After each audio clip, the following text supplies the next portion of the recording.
Welcome to JFM news. ప్రపంచ శాంతి స్థాపన కోసం ఆంధ్రప్రదేశ్ పర్యటనలో భాగంగా అహ్మదీయా ముస్లిం కమ్యూనిటీ నూరుల్ ఇస్లాం శాఖ డైరెక్టర్, జాతీయ ప్రెస్ మరియు media incharge K Tariq Ahmed ఉమ్మడి తూర్పుగోదావరి జిల్లాను సందర్శించారు. రావులపాలెంలో పత్రికా విలేకరులతో మాట్లాడిన ఆయన శాంతి, సౌభ్రాతృత్వం, మానవ సమానత్వం స్థాపనలో కమ్యూనిటీ చేస్తున్న కృషిని వివరించారు. ప్రపంచ శాంతి స్థాపన విద్య, మత సామరస్యం, మానవతా సేవల ద్వారానే సాధ్యం.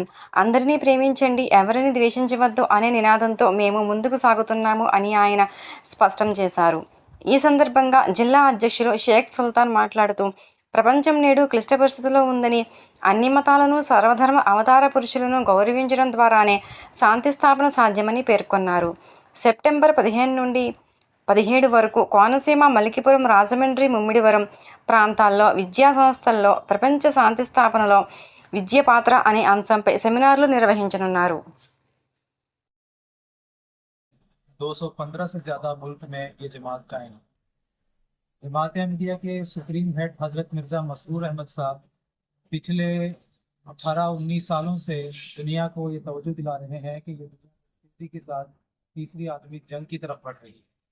तो इस मौके पर दुनिया में अमन स्थापित करने के लिए हमारी क्या जिम्मेदारियां हैं, मुख्तलिफ वर्ल्ड लीडर्स की क्या जिम्मेदारियां हैं, रिलीजियस लीडर्स की क्या जिम्मेदारियां हैं, पॉलिटिकल लीडर्स से जमात अहमदिया के आलमगीर इमाम ने बड़ी तफसीली शिक्षाएं और तालीमात उनकी जो भी तालीमात हैं वो इस किताब आलमी संकट और अमन का रास्ता के नाम से शाया शुदा है, जिसमें उनके वो सारे विचार मौजूद हैं जिसके पालन करने के नतीजे में दुनिया में अमन स्थापित किया जा सकता है।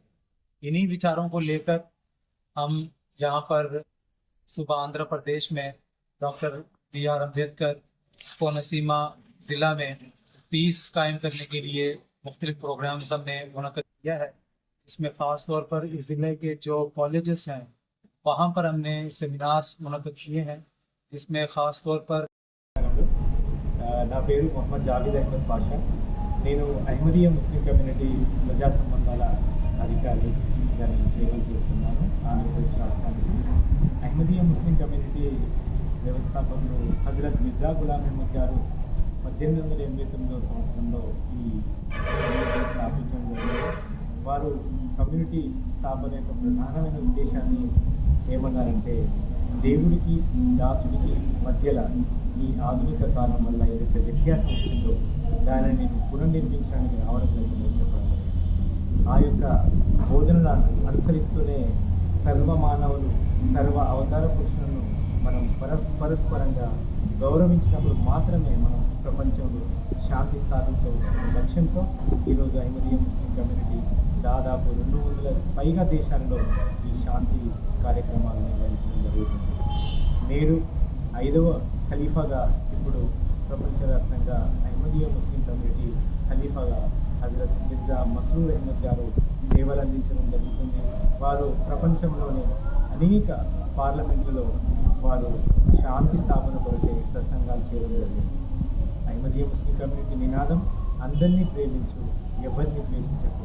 ఆ యొక్క శాంతియుతమైన సందేశాన్ని వ్యాపింపజేసే క్రమంలో వారు చేసిన ప్రసంగాల సంకలనం ప్రపంచ సంక్షోభం మరియు శాంతి మార్గంలో ఈ గ్రంథంలో వారి యొక్క ప్రసంగాలు ఉండడం జరిగింది. ఆ యొక్క లక్ష్యంతోనే ఈ యొక్క పవిత్రమైన మన గోదావరి జిల్లా డాక్టర్ BR అంబేద్కర్ కోనసీమ జిల్లాలో కూడా కుల మతాల ఖచ్చితంగా అందరూ కలిసిమెలిసి ఉండాలి అనే యొక్క లక్ష్యంతో ప్రపంచ శాంతిలో విద్యావంతుల పాత్ర అనే అంశం మీద, అదేవిధంగా ప్రపంచ శాంతి స్థాపనలో విద్య పాత్ర అనే అంశం మీద కూడా గత కొన్ని రోజులుగా సెమినార్లు కూడా వివిధ డిగ్రీ PG కాలేజీలలో నిర్వహించడం జరుగుతుంది. ఏదైతే మా యొక్క నినాదం ఏదైతే ఉందో అందరినీ ప్రేమించు, ఎవరిని ద్వేషించు అనే ఈ లక్ష్యంతో ముందుకెళ్తున్నామో దానికి అందరూ సహకరిస్తూ ఏదైతే వేగంగా ప్రపంచం ఇప్పుడు మనం పత్రికల్లో చూసినట్లయితే 3వ ప్రపంచ యుద్ధం వైపు వేగంగా వెళ్తుంది. చూసినట్లయితే రష్యా, ఉక్రెయిన్, అదేవిధంగా ఇజ్రాయెల్, ఫలస్తీన్, ఇరాన్, ఈ విధంగా నిన్న మొన్న జరిగినటువంటి బంగ్లాదేశ్, నేపాల్, ఈ పరిస్థితులు చూసినట్లయితే రేపు దురదృష్టవశాత్తుగా భారతదేశం కూడా జరగొచ్చేమో. అలాంటి విపత్కరమైన పరిస్థితులు జరగకుండా ఉండడానికి మేము ఈ యొక్క శాంతికి సంబంధించిన శాంతి స్థాపన కొరకు సెమినార్లు, అదేవిధంగా శాంతి సమ్మేళనాలు నిర్వహించడం జరుగుతుంది. దాని లక్ష్యంగా చేసుకొని